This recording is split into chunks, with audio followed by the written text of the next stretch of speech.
Excellent, great. Well, hello everyone. My name's Andrew Marcus. I'm the Deputy Head of Communications at the Museum of London. I'm incredibly flattered to be here today because I think you guys probably know a lot more about this kind of stuff than I do. So do ask questions or tell me some stuff later. I'm all ears.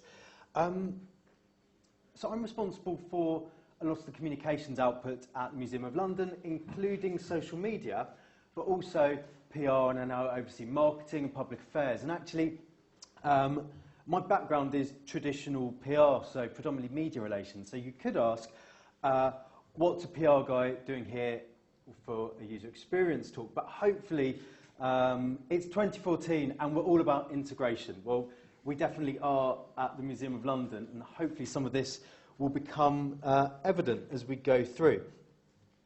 Okay, I'm just going to follow Alex's example. Who's heard of the Museum of London?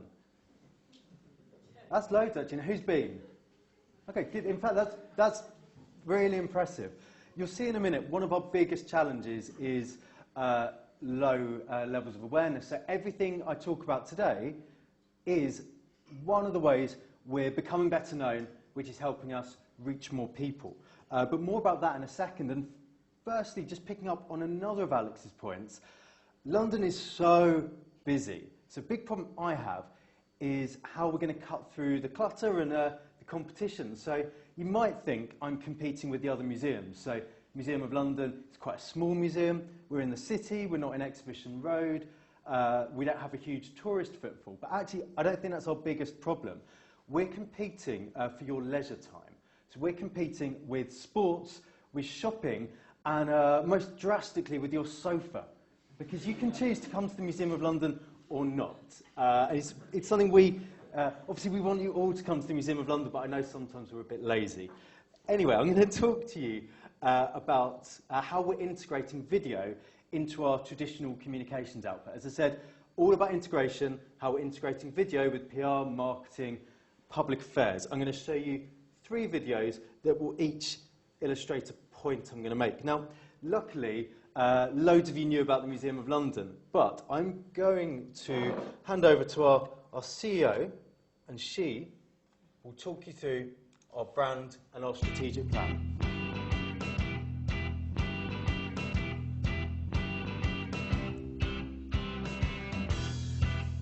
The Museum of London tells the story of this city, but a city is about the people. The people who built it, the people who live in it, and we want to inspire a passion for London by unleashing the power that's locked behind these bastion walls. We want to reach more people. That means going from 650,000 visitors a year to 1.5 million visitors. We want to become better known, and that means engaging with topical issues that really matter to Londoners. We want to stretch thinking, our own thinking and the public's thinking, so that when we do an exhibition or publish a book, it will really make people think differently about London. And this will be grounded in strong, robust academic research. Currently, we reach about 105,000 school children. That's a fantastic number, but we want to get to 850,000. That means going out of our walls into classrooms. And finally, we want to stand on our own 2 feet more. We're really grateful for the funding that the public give us through the GLA and through the Corporation of London, and also through organisations like Arts Council England. But we know that we can generate more money ourselves and provide better value to the taxpayer. I'm most looking forward to seeing all those moments that are going to take place, such as cracking exhibitions, great events, wonderful pieces in the media, which really make people draw breath. Behind these walls is such a fantastic collection. Beautiful costumes, Roman artifacts. It's amazing. A particular favourite of mine is, of course, Michael Caine. Cool, sophisticated, funny and sexy, and that's what I think London is. I'm really looking forward to exhibitions such as the Cheapside Hoard. It's never been on display before in such a magnificent way. A museum has all sorts of potential and ability to transform people's lives. We can help to make this a truly great world city.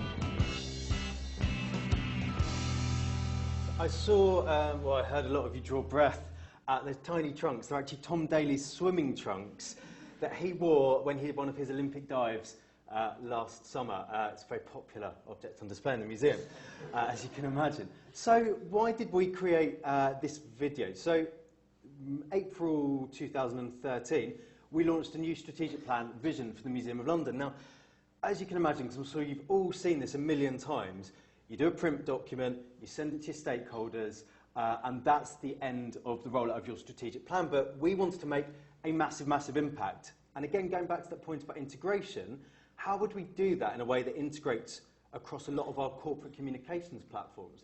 Well, we decided to make a video. And the thing that makes this stand out is it's fun at the end of the day. Do you know what? We're a museum.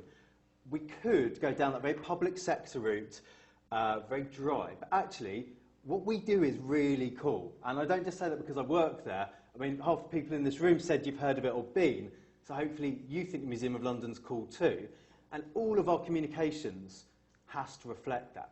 So this video is integrated with, as I said, your classic rollout, a print document, some stakeholder engagement, some employee engagement, and a bit of PR, because actually, to announce going from 650,000 visitors to 1.5 million over 5 years is a huge leap for us, so people were quite interested. I'm quite proud of this video. I'm very pleased to say it was shortlisted for a Corp Comms Award, so that's kind of gratifying.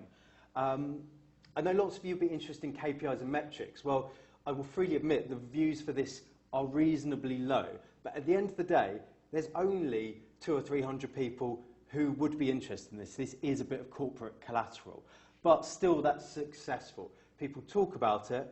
It's been copied all over. We know that our competitors are coming to us and saying, we want to roll out our new strategic plans like you've done.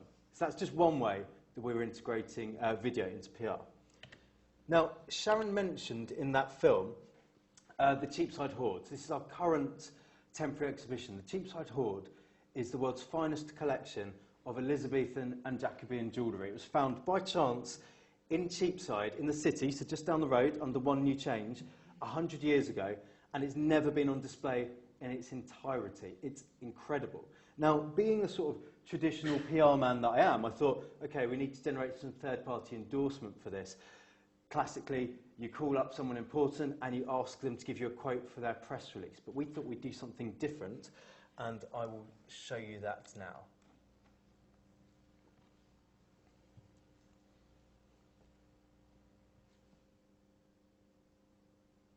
I think that the Cheapside Hoard going on display for the first time in 100 years is the most important thing that's happened in jewellery in London for generations. It's so exciting to see this collection of jewellery that's been sleeping. It's like this sleeping beauty that's suddenly been rediscovered, and it gives us an idea of the social history of how everyone lived then, how they wore their jewellery, how they made their jewellery.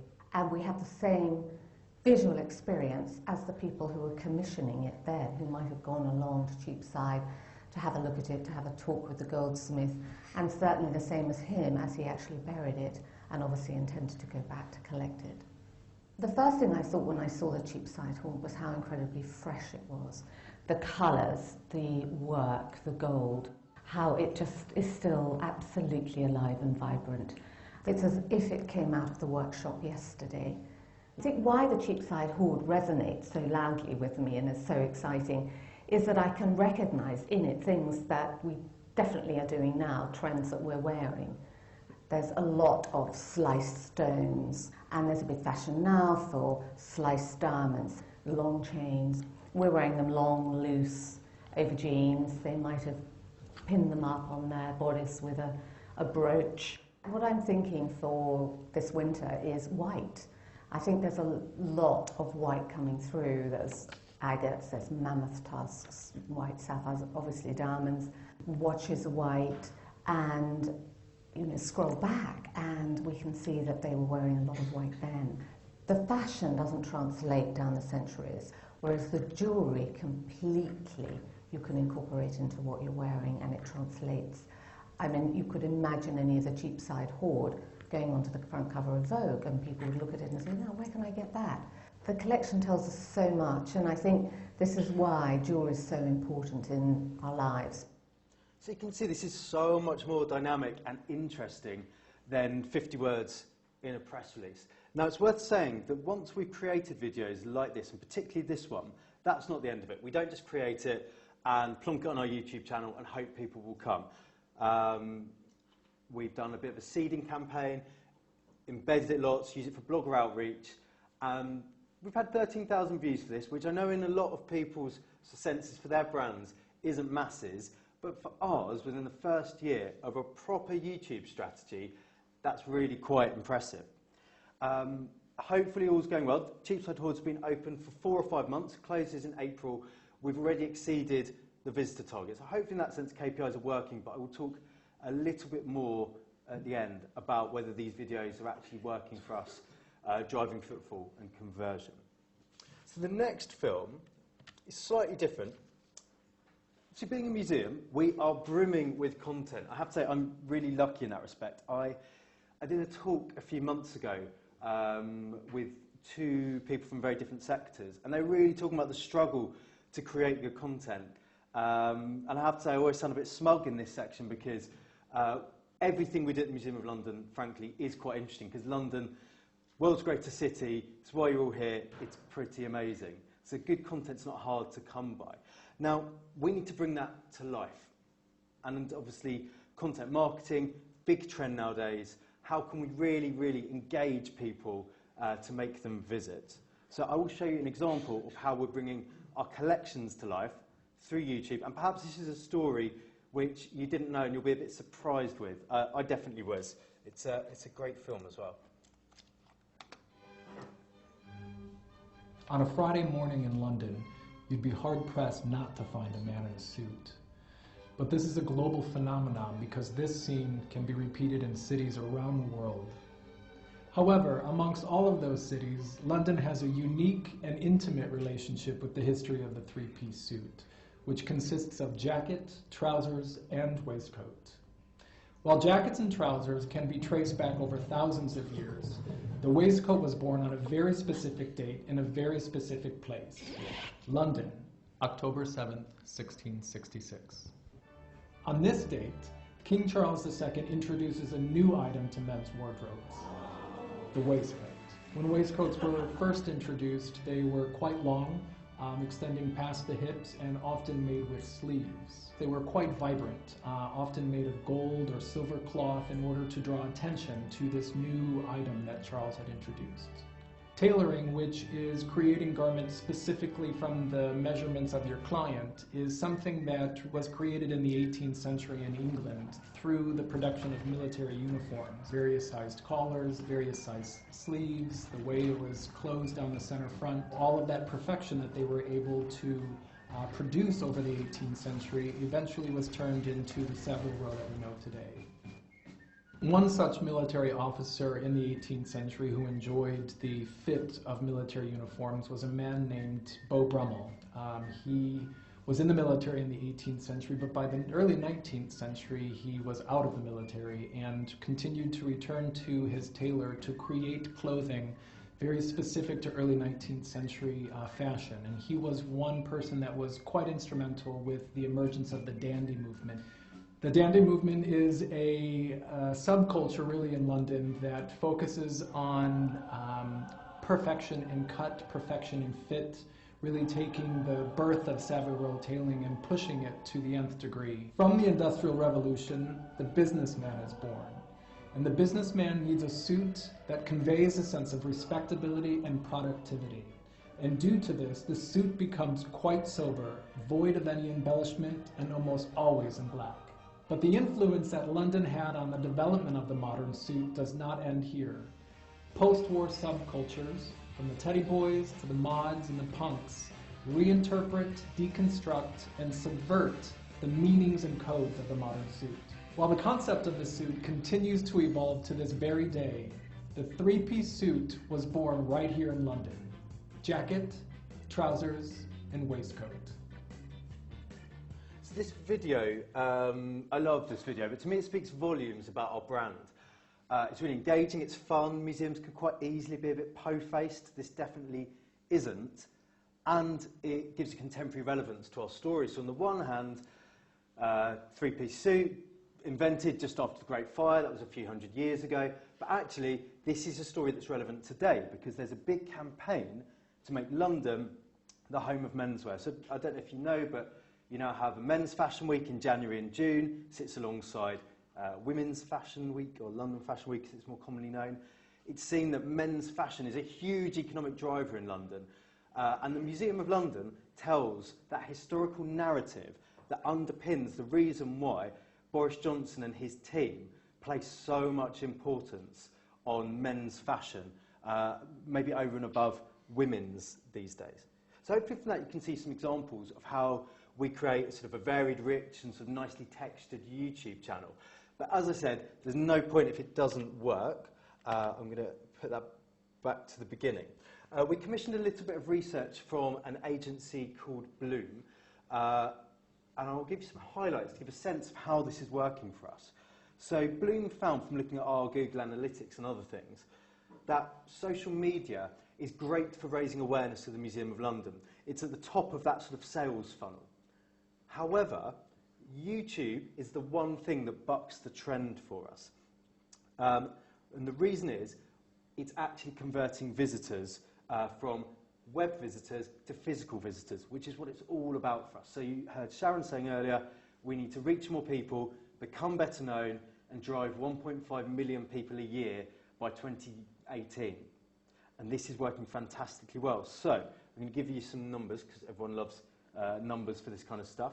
So users who visit our website after viewing a YouTube video stay on the site 3 times longer and view twice as many pages as other visitors. It's quite impressive. But most importantly, so think about the Cheapside Hoard again. We created a suite of videos for the Cheapside Hoard. 90% of users who came to our website after watching a Cheapside Hoard video left the site on the events calendar page or the exhibition page after spending 1.5 minutes on that page, which we conclude means they bought a ticket. Now, because of our current ticketing system and the way analytics works, we currently can't tell that. We will be able to in a few weeks, but to our best guess, they're buying tickets. But in the kind of industry where we work in the museums, we're not necessarily as savvy as all you guys are. So getting to grips with analytics is relatively new for us. So this is quite a good benchmark. Now, there's obviously a lot more work to be done. So what are we doing next? Later this year, hopefully you'll all know that we're launching an exhibition about Sherlock Holmes. If you didn't know it now, you'll be seeing loads of coverage, posters on the underground, and hopefully then you'll all visit. We're commissioning an even more in-depth research from Bloom into our suite of Cheapside Hoard videos so we can tailor our Sherlock Holmes videos even better so they drive conversion. We're going to be spending a lot more money on seeding to extend the reach of all these films. As I said, views are relatively low, but you have to spend a little, and that's something we're learning. Again, in the museum world, our budgets are not anywhere as big as your average consumer brand. So we're having to be quite prudent, but this is important for us. And finally, we're going to branch out into other content. So we've got our YouTube videos all right. If you look at our website, it's pretty dire. In fact, to hear that people are spending 1.5 minutes on our website is quite impressive because we know it doesn't work for us. I'm sure, again, as user experience professionals, you've all got strong thoughts if you had looked at it. So it's the kind of work we're doing next. Okay, so that is a little bit about how we've integrated YouTube into communications at the Museum of London.